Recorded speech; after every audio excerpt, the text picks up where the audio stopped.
For our second segment, we are talking about free speech, which is kind of ironic. We're lucky to have it.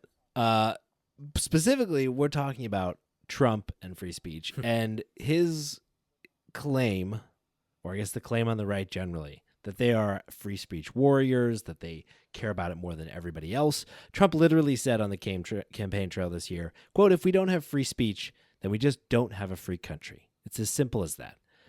And so you'd think that this was a top priority, the most important thing for him to be an absolute free speech warrior, the ultimate protector of the First Amendment. Unfortunately for all of us, it's just more posturing from the big guy, and he's a total phony and a huge enemy of free speech. Yeah. Donald Trump is the biggest threat to freedom of speech of any president in the modern era. And, it's not even competitive. There are some things here and there that you can point to in the Obama administration, like he was really hostile towards whistleblowers in the government. I mean, you can point to various different abuses during the Bush administration regarding Guantanamo Bay, although that's less about free speech and more just about human rights, like hauling people off without due process. But you are hard pressed to find anybody that is more hostile towards free speech than Donald Trump. And honestly, we already kind of knew that based on his first administration. Yes. This is a guy that referred to the free press as the enemy of the people. When he was campaigning, both then and now, he talked about wanting to open up libel laws to make it easier to sue organizations that said mean things about him, media organizations that said mean things. And his administration is actually trying, right now, they're trying to get the Supreme Court to overturn an old court case that basically established that when it comes to defamation, when it comes to libel, slander, whatnot, like speaking out against someone. Mm-hmm. If the person you are speaking out against, if the person you are slandering, defaming, whatever, is a prominent figure, like in politics or a celebrity, the threshold for actually winning that case is significantly higher. Yeah, it's actual malice. You have to actually be trying to hurt the person. Yeah. You have to prove that it is intentional malice. Yep. All right. Exactly. You have to prove that, number one, it was false, and number two, it was an intentional malice. And that is an important precedent for us to have because we need to be able to criticize our politicians. Exactly. We need to be able to do that. Yeah. And obviously we should be accurate when we do that, but we need to be able to do that. Yeah. And this just makes it easier for them to suppress free speech. So that's one thing that is a court case that his administration is actively trying to overturn right now. Yeah. Totally. Yeah, I think that is absolutely stunning because to your point, Nathan, I think like we should be clear on what we're talking about here because a lot of people talk about free speech and they kind of lump in whatever they want in the moment, which is clearly like how Trump is using it. It's clearly how people on the right use it because what they like to say is, shutting down free speech is basically any time when either two things happen. One, someone disagrees with them, and as a result, there's like some kind of like backlash, whether it's social or just like honestly even a debate that they're losing. Or two, if there's like a consequence, a real life consequence for some kind of speech that they had, regardless of who is administering that consequence. So things like, say terrible things or harass someone at work or like say racist shit at work and like get fired over it. Like that's the kind of thing that people on the right are talking about as infringing free speech. The thing that really is free speech is a couple of things, right? It involves certain actors.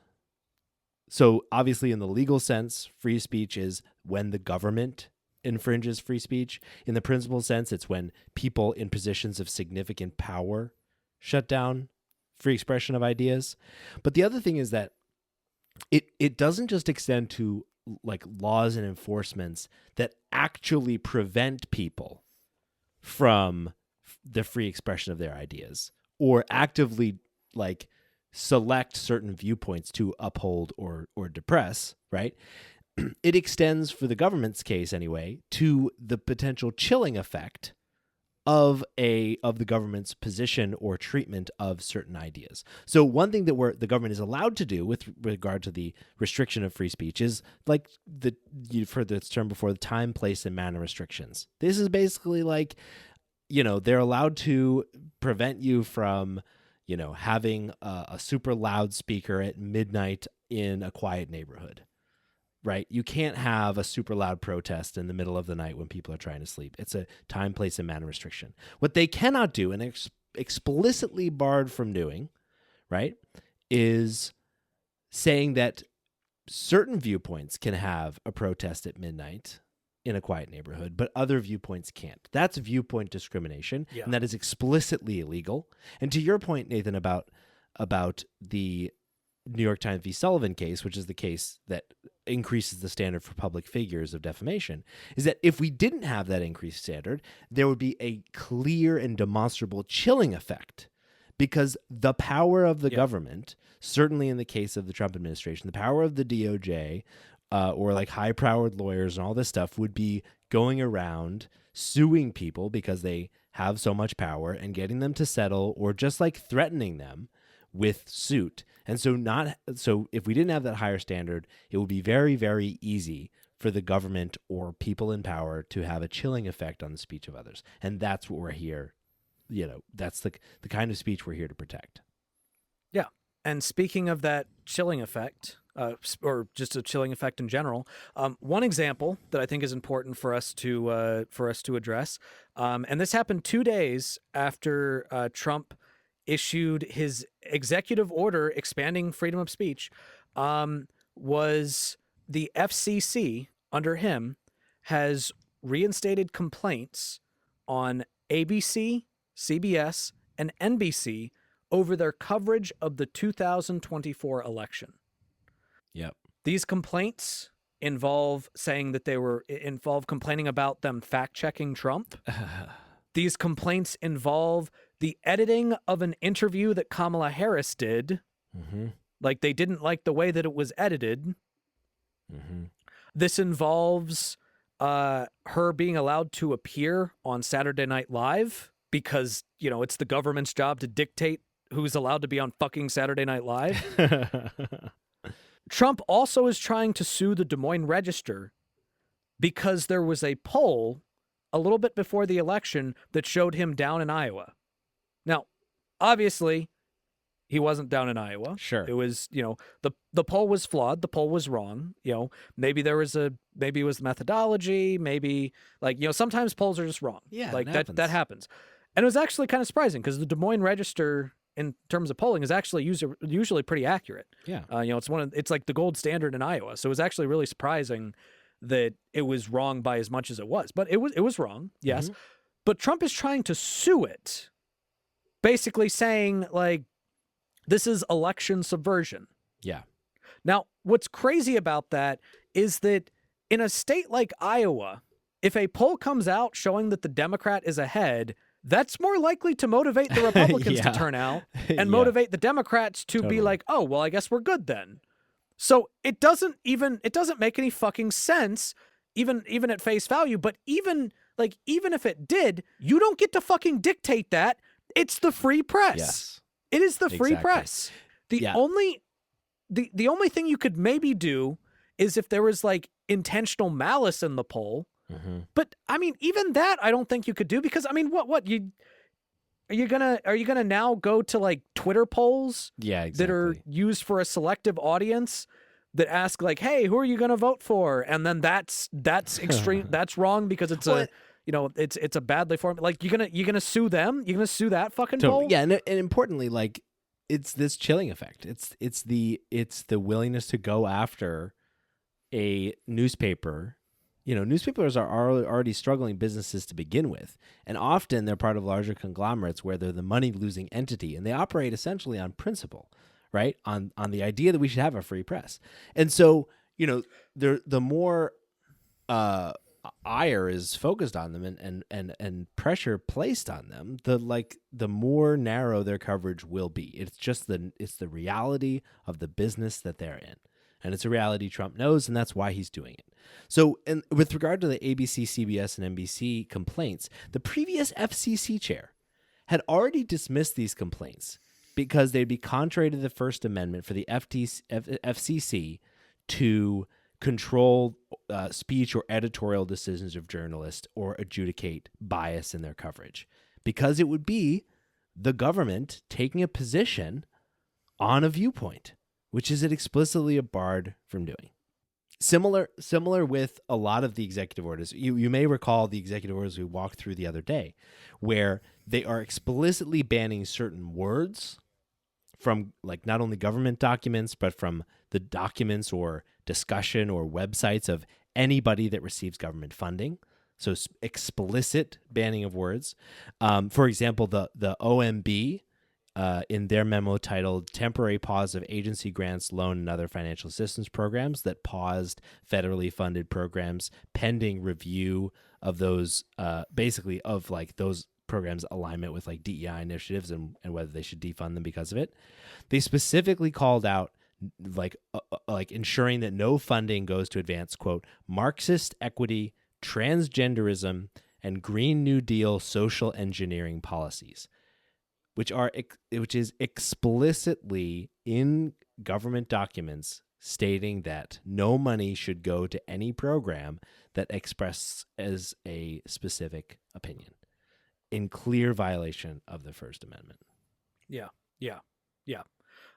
Another thing that's in clear violation of the First Amendment is he issued an executive order that would basically make it so that anybody who is a pro-Palestinian protester, who is a resident non-citizen, so a non-citizen college student who is a pro-Palestinian protester, will be deported. Now, the way that he phrases it is he phrases it as pro-jihadist protesters, pro-Hamas Hamas sympathizers, and you might hear that and think, well, jihad, Hamas is a terrorist group. If they're just pro-Palestinian, like, that's fine, but if they're pro-Hamas, then that is concerning. First off, it is still free speech.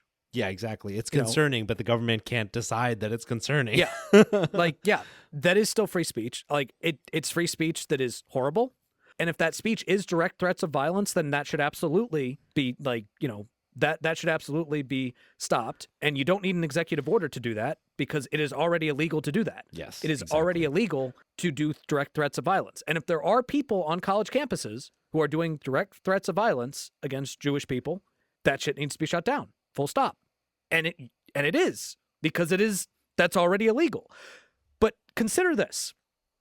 Kamala Harris, when she was running for president, straight up said that basically she would never even consider a weapons embargo on Israel. All right.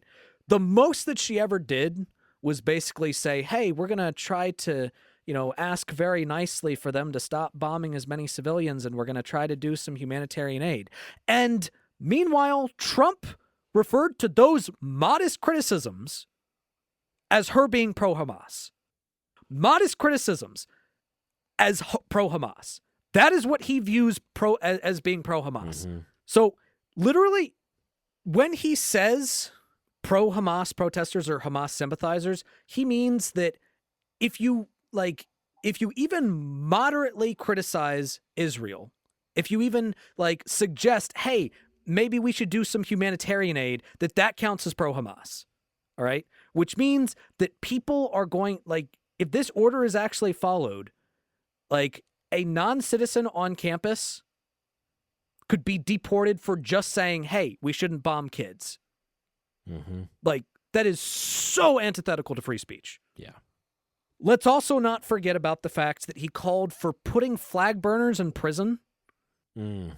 He did that when he was president the first time, and he reiterated that again, which that is one of those things where that's been established by the Supreme Court that is protected free speech. You might find it offensive. You might not like it. Hell, I don't like it. All right. I'm a flaming progressive, but I would never flame the flag. You know, I don't think that's, I don't think you should burn the flag, but it's free speech. It's free speech. All right. And he not only called for, like, he not only called for, you know, fines or whatnot, he called for prison. All right. He called for prison sentences for people that burn the flag. That is so anti-free speech. That is completely anti-free speech. Let's also not forget that time that he called for shooting George Floyd protesters in the leg, violently attacking protesters. Yep. This man is so anti-free speech. And let's also not forget fucking Musk, who's effectively the president of the United States, because, you know, Trump doesn't know shit about what's going on. All right. Let's not forget about Musk's whole thing where he's like, oh, I'm going to buy Twitter and I'm going to make sure that, you know, we allow free speech. I'm going to make sure that I expand free speech. And then authoritarian leaders reached out to him and asked him to start censoring their political dissidents in those countries, and he fucking did it. Yeah, he did. All right? He bought Twitter specifically because he said, oh, I want to protect free speech. But when authoritarians come to you and say, hey, ban these dissident accounts, he said, yes, sir, immediately, sir, and he fucking did it. All right? Trump is anti-free speech. Elon Musk is anti-free speech. This needs to be one of those huge campaign issues that Democrats reclaim the narrative of. All right? For the next 4 years, Democrats need to come out there every single day and harp on free speech, harp on free speech, harp on free speech. All right. He's the anti-free speech person. We're the pro-free speech person. We want you to be able to say whatever you want. We want you to be able to enjoy the freedom of being able to express yourself in a free country. You know what? Trump was right. When he said that you got to have free speech in order to be a free country, he was absolutely correct. Problem is, when he said that, it was a criticism of the free country part.